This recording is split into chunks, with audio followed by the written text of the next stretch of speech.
ગોરવા ભારતનગર સોસાયટીમાં અગાઉ થયેલા ઝઘડાની અદાવતમાં કેટલાક માથાભારે તત્વોએ બાકડા પર બેઠેલા યુવક પર હુમલો કરવાનો પ્રયાસ કર્યો હતો, જે સમગ્ર ઘટના સીસીટીવી કેમેરામાં કેદ થઈ ગઈ છે.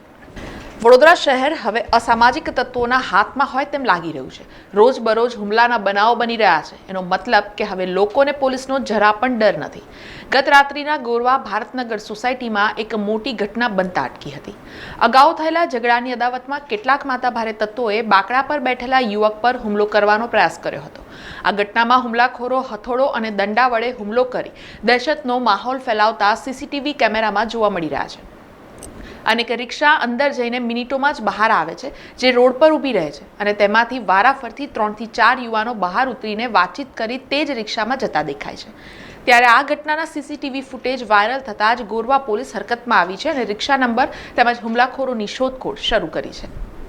સમાચારોના સતત અપડેટ માટે TNN ન્યૂઝને YouTube પર સબસ્ક્રાઇબ કરી બેલ આઇકોન પ્રેસ કરો અને અમારી સાથે જોડાયેલા રહો Facebook, Instagram અને Twitter ઉપર.